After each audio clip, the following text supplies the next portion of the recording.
Musaraba wa Yezu ujya umira iyacu.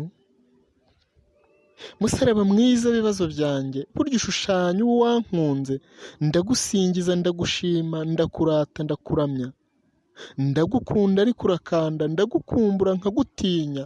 Iyo ngutekereje uko uryana, mpita nshimira uwaguhetse ngo aducungure, yitange, yicuze umubiri wiwe. Musaraba wa Yezu ujya umira iyacu. Uyu nguyu ndimo mbabwira umeze nka ya nkoni y'Imana yahaye Mose ngo ikize abantu. Ndavuga Abisiraheli muzi, burya Mose yarayijyanye ayishyira ibwami. Farawo areba imiri zabo, ubwo baratinya, maze itangiza ku rugamba, baratsinda baranataha. Umusaraba wa Yezu ujya umira iyacu. Umusaraba wa Yezu ujya umira iyacu iyo utwawe neza n'abawuhetse, kuko ibanga ryo kuwuheka ni ugusenga udasinzira, kuko na Yezu niko yasenze. Burya Yezu yarawubonye agira ubwoba, ubwo arawutinya. Intumwa ziwe ziramuhunga, ajya mu butayu, ubwo arasenga, abwira Imana maze iramwumva, adukiza twese uko turi ku isi. Umusaraba wa Yezu ujya umira iyacu. Ibi bishushanya ibibazo byacu iyo bitangiye kudusanga, iyo tudasenze dufashe neza, tugana umwijima w'icyaha, tugahomba ubuzima bwiza, tukanimika ibiduhumba kuko twibagiwe gusenga. Umusaraba wa Yezu ujya umira iyacu.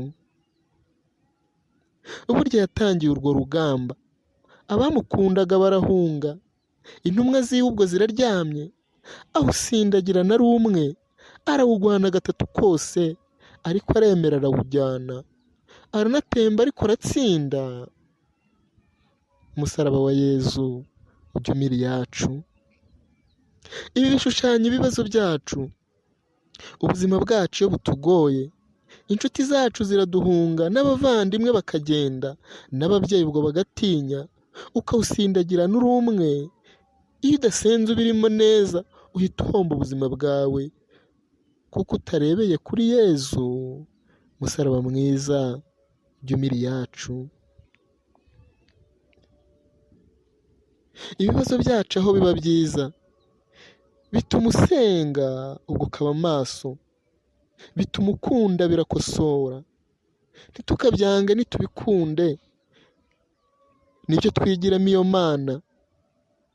Iyo ubaye maso ubwo ukanasenga, burya Imana niyo irurwana, kandi twese nibyo dushaka. Nimureke twigire kuri Yezu, niyo wahetse ukomeye cyane, kandi natwe ngo aradutwaza.